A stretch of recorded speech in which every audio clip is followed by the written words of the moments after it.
رابعہ سرخ دوپٹہ اوڑھے کرسی پر بیٹھی تھی۔ اس کی ساس اسے بیڈ پر بٹھا کر گئی تھی۔ کافی دیر تک باتیں کرتی رہی اس سے خالد کی۔ وہ بہت نیک ہے، دل کا بہت پیارا ہے، ایسا ہے ویسا ہے۔ وہ سر جھکائے بیٹھی رہی۔ الفاظ اس کے کانوں میں پہنچ رہے تھے لیکن نشان نہیں چھوڑ رہے تھے۔ باتیں سن ضرور رہی تھی، سجائی نہیں دے رہی تھیں۔ وہ گئی تو وہ کرسی پر آ کر بیٹھ گئی۔ ارمان نہیں رہے تھے تو ارمانوں کی سیج پر بیٹھنا کیسا؟ میک اپ نہ ہونے کے برابر تھا۔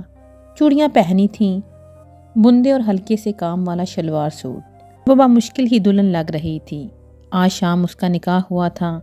1.5 گھنٹے کے سفر کے بعد وہ گھر آئے تھے۔ یہ رابعہ کی دوسری شادی تھی اور حالت بھی رابعہ کی آنکھیں دھندلا گئی تھیں۔ پہلی شادی پر اس نے جس چاہ سے ہاتھ پاؤں رنگے تھے، دوسری پر اس کا جی چاہا کہ منہ پر سیاہی تھوپ کر جنگل بھی عبام میں نکل جائے۔ وہ مر کر بھی شادی نہیں کرنا چاہتی تھی۔ اس نے ایک بار تیزاب پینے کی کوشش کی اور ایک بار چوہے مار گولیاں کھا لیں، مگر دونوں ہی بار بچ گئی۔ اس کی پہلی شادی 5 سال پہلے ہوئی تھی۔ 1.5 سال چلی اور چل بھی جاتی اگر۔ اونچا لمبا جوان تھا شوکت، اچھی شکل و صورت کا، لیکن اس کی آنکھوں میں جال تھا، پھندے جیسا جال، ایسا پھندا جو اس کا دم گھونٹ رہا تھا۔ وقت نکل رہا تھا لیکن دم نہیں نکل رہا تھا۔ اس نے اس کا گھونگھٹ اٹھایا اور دیر تک دیکھتا رہا۔ پہلے وہ شرمائی، پھر گھبرائی اور پھر خوفزدہ ہو گئی، جیسے بیڑیے کی آنکھ گپ اندھیرے میں چمکتی ہیں۔ رابعہ کو شوکت کی آنکھیں ایسی ہی لگیں۔ وہ ٹکٹکی باندھے اسے دیکھ رہا تھا، پتلیوں کو ہلائے بغیر۔ وہ اس کا شوہر تھا یا؟ اس نے ایک ہنکارا بھرا۔ دلہن کا دل جو کسی اور طرح دھڑک رہا تھا اب کسی اور طرح سے دھڑکنے لگا۔ اس کے نتنوں سے دھواں نکلا جیسے لڑاکا بھینسا ہو۔ جمال سے دور رہنا، آواز میں درندگی دار آئی۔ جمال اس کے دیور کا نام تھا۔ اس نے سر ہلا دیا۔ کوئی چکر وکر تھا تیرا؟ ہوگا، ضرور ہوگا۔ کوئی پیچھے آتا تھا؟ کہاں کہاں جاتی تھی؟ اس کا سر تیزی سے نفی میں ہلنے لگا۔ اگلے سوالوں پر وہ ہلتا سر بھی رک گیا۔ وہ پوچھتا ہی جا رہا تھا، پھر اس نے ایک عجیب سوال کیا۔ شوہر ہو کر بھی یہ سوال درست نہیں تھا، لیکن یہ کون طے کرتا کہ کیا درست اور کیا غلط؟ رابعہ کا دل ٹوٹ کر سیج پر بکھر گیا۔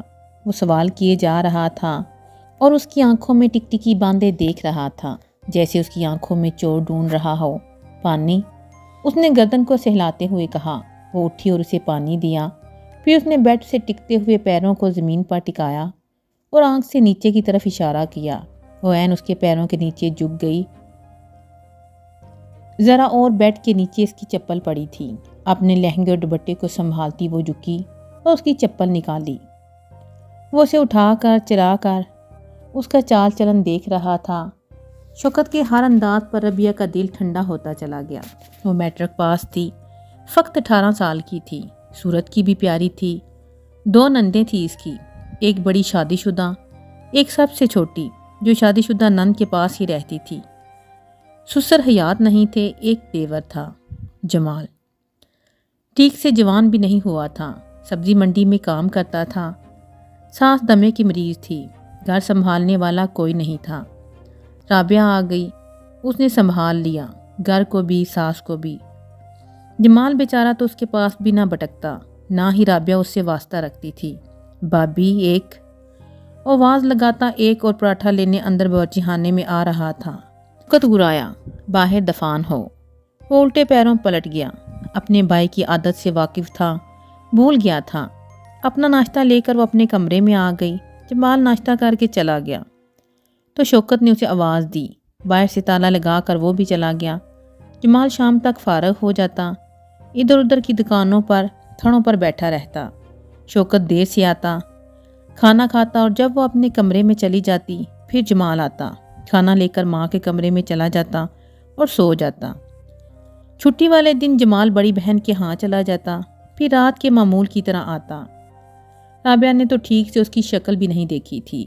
چھوٹی ناند کبھی کبھار بڑی ناند کے ساتھ ماں سے ملنے آ جاتی، تھوڑا سا وقت بمشکل ہی وہ گزارتی۔ ایک بار چھوٹی ناند چپکے سے چھت پر چلی گئی چھت کی آخری سیڑھی سے شوکت نے اسے لڑکا دیا۔ بڑی بہن اسے اپنے ساتھ لے گئی۔ اس دن سے وہ اس کے پاس ہی تھی۔ شوکت سے سب ڈرتے تھے۔ 3 منگنیاں ٹوٹ چکی اس کی، خاندان میں کوئی لڑکی دینے کو تیار نہ تھا۔ گھر بند، دروازے بند، منہ بند، کان آنکھیں سب بند، پھر بھی شوکت باولا رہتا۔ ساس اچھی تھی، دونوں اکیلے گھر میں خوش رہتی۔ اماں اسے اپنے دکھ سناتی، وہ اماں کو اپنے سنا دیتی۔ وقت گزر رہا تھا۔ ہاں، شوکت کے ہاتھوں زندگی ٹھہر گئی تھی۔ ایک بار وہ پانی پینے اٹھی۔ رات گئے جگ میں پانی تھا، لیکن جگ سے شوکت نے منہ لگا کر پیا تھا۔ اس کا شوہر تھا، لیکن اتنا پیارا نہیں تھا کہ وہ اسی جگ کو منہ لگا لیتی۔ اس پر ایک نظر ڈال کر وہ اٹھی۔ وہ اٹھ جاتا، وجہ پوچھتا تو اسے اسی جگ سے پانی پینا پڑتا یا پیاسا ہی سونا پڑتا۔ وہ دبے پاؤں باورچی خانے میں آئی تو ڈر گئی۔ جمال ایک طرف اندھیرے میں بیٹھا سگریٹ پی رہا تھا۔ اس نے جلدی جلدی پانی پیا اور جانے لگی، بھابھی بھائی کو نہ بتانا۔ یہ الفاظ رابعہ نے اپنے پیچھے سنے، باورچی خانے کے باہر کھڑے شوکت نے بھی۔ کیا نہ بتانا؟ اس پر جپٹا۔ وہ کروٹ بھی لیتی تو شوکت کو پتہ چل جاتا تھا۔ یہ کیسے ہو سکتا تھا وہ باورچی خانے تک آئے اور اسے پتہ نہ چلے؟ شوکت نے اسے گریبان سے پکڑا اور پٹخ پٹخ کر مارا۔ باورچی خانے کے سب ہی برتن ٹوٹ گئے۔ وہ بیچارہ بائی بائی سگریٹ سگریٹ کرتا رہا۔ سانس روتی پیٹی بمشکل باورچی خانے تک پہنچی۔ شوکت چھوڑ دے اسے، بیمار کمزور ہاتھوں میں اتنی جان نہ تھی، اسے شوکت سے آزاد کرواتی۔ خود رابعہ اپنے انجام کے لیے لگ کھڑی کانپ رہی تھی۔ اتنا ہنگامہ، باہر کا دروازہ دڑا دڑ بجنے لگا۔ شوکت چلایا، دفع ہو جاؤ سب اپنے اپنے گھروں کو، گھر کا ہی چور پکڑا ہے، گھر کے 2 چور۔ شوکت جانے کتنے عرصے سے اس انتظار میں تھا، موقع ملے اور جمال کا خون پی جائے۔ اماں نے بڑی بیٹی کو فون کر دیا، آدھی رات کو اپنے شوہر کے ساتھ باغی آئی۔ جمال صحن میں ہی بے ہوش پڑا تھا۔ ناند کے آنے تک اماں اس کے سرہانے بیٹھے ایسے روتی رہی جیسے میت کے پاس بیٹھی ہو۔ ناند جمال کو رکشہ میں ڈال کر لے گئی، ساتھ ہی اماں بھی چلی گئی۔ اس نے ساس کی منت کی اسے اکیلا چھوڑ کر نہ جائے، لیکن وہ جمال کے لیے تڑپ رہی تھی۔ شوکت نے اس کے لمبے بالوں کی چوٹی کو کس کے کرسی کے ساتھ باندھ دیا۔ وہ اسی کرسی پر بیٹھ گیا، پھر اپنے چمڑے کے جوتے سے۔ وہ کوئی سوال نہیں کر رہا تھا، نہ ہی گالیاں دے رہا تھا۔ وہ عمل پر یقین رکھتا تھا۔ جمال گھر سے ہمیشہ کے لیے چلا گیا۔ شوکت یہی چاہتا تھا۔ نند نے جمال کو کسی جاننے والے کے یہاں دوسرے شہر بھیج دیا۔ اماں اس سارے صدمے سے آخری سانسیں لینے لگی۔ چند مہینوں میں ہی چل بسی۔ اب گھر سے باہر نکلنے کے لیے ایک وہی بچی تھی۔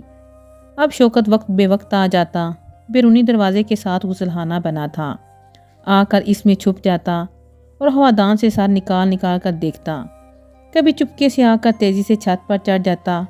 وہ اندر کمرے میں ہوتی یا باورچی خانے میں، ویسے ظاہر کرتی اسے جیسے معلوم ہی نہیں، ورنہ شوکت کی بو تو اس کے وجود میں گھستی چلی جاتی۔ شوکت جیسے مرد کے ساتھ رہتے ہوئے تو مردہ عورت کی حصیں بھی بیدار ہو جائیں، اس میں تو ابھی جان تھی۔ 2 کمرے ساتھ ساتھ تھے، آگے برآمدہ، برآمدے کے پار باورچی خانہ اور صحن۔ بجلی چلی جاتی تو اندھیرا جان کو آتا۔ وہ برآمدے میں صبح سے سبزی بنانے لگتی اور شام کر دیتی۔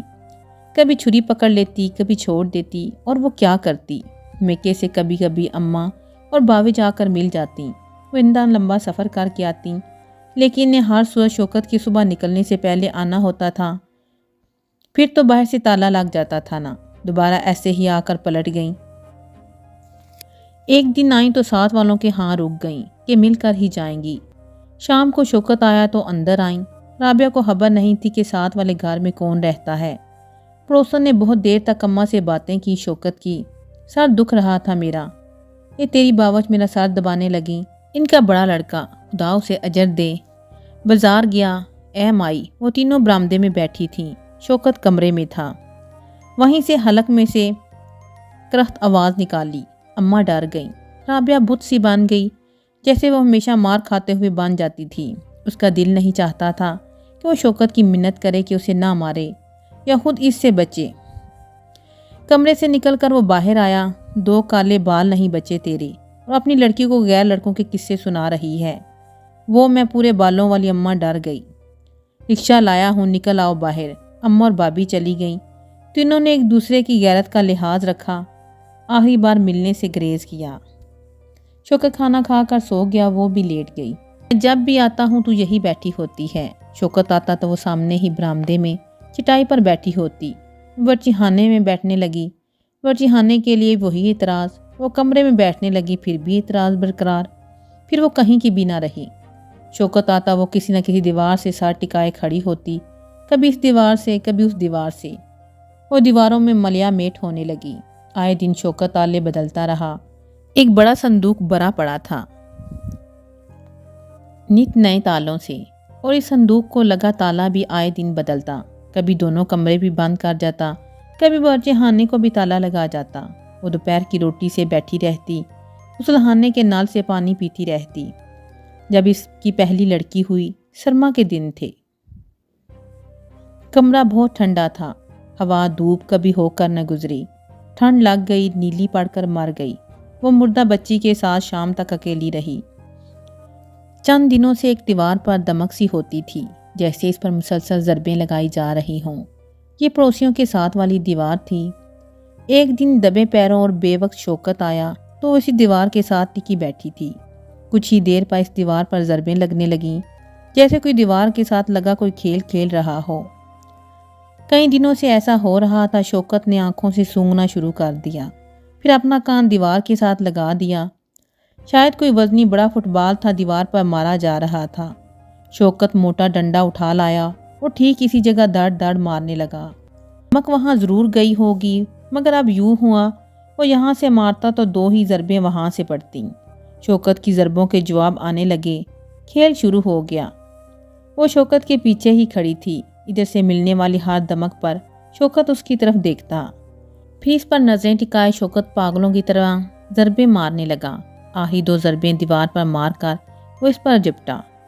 کئی مہینے اس کا علاج ہوتا رہا۔ ہاتھ کی 2 انگلیاں ٹوٹ چکی تھیں، ایک پیر میں لنگڑاہٹ آ گئی تھی، اور بھی بہت کچھ ہو گیا تھا۔ بدقسمتی یہ ہوئی کہ وہ زندہ تھی۔ 5 سال بعد اس کے گھر والوں نے زبردستی اس کی شادی کر دی۔ چوہے مار گولیاں وہ اپنے کپڑوں میں چھپا کر لائی تھی۔ وہ سوچ چکی تھی اب دیر نہیں کرے گی۔ اس بار والا شوہر کس طبیعت کا ہے معلوم ہوتے ہی گولیاں پھانک لے گی۔ وہ اندر آیا۔ تمہارا نام؟ ہاں اچھا، وہ شاید، ہاں رابعہ۔ آواز دیتا وہ باہر نکل گیا۔ کمرے کے باہر کافی دیر تک دونوں کی آوازیں آتی رہیں، گڈ مڈ باتیں، سرگوشیاں، کوئی منت کر رہا ہو، التجا کر رہا ہے۔ وہ پھر اندر آیا۔ باہر سے کسی نے کنڈی لگا دی۔ اماں اماں کنڈی نہ لگاؤ اماں۔ اس کی آواز نم ہو گئی۔ رابعہ کو چوہے مار گولیاں رہ رہ کر یاد آنے لگیں۔ یہ قریب ہی کے بکسے میں رکھی ہیں، زیادہ دیر نہیں لگے گی نکالنے میں اور نگلنے میں۔ وہ اماں اماں کرتا آ کر بیڈ پر بیٹھ گیا۔ اے دلہن، اس کی دھیمی آواز نکلی۔ اماں کی دلہن، ذرا ادھر مجھے دیکھ، جلدی سے دیکھ۔ بچوں سی آواز۔ رابعہ نے سر اٹھا کر دیکھ لیا۔ کٹا پٹا سا منہ تھا، 9 عمری میں کنڈکٹر تھا ویگن کا۔ پنڈی سے مری ویگن لے جاتے ہوئے پہاڑی سے نیچے آ گری۔ آدھا ہاتھ، ایک آنکھ کی بینائی، کٹا پھٹا بدصورت منہ۔ رابعہ نے اس کے کہنے پر ایک نظر دیکھ کر سر جھکا لیا۔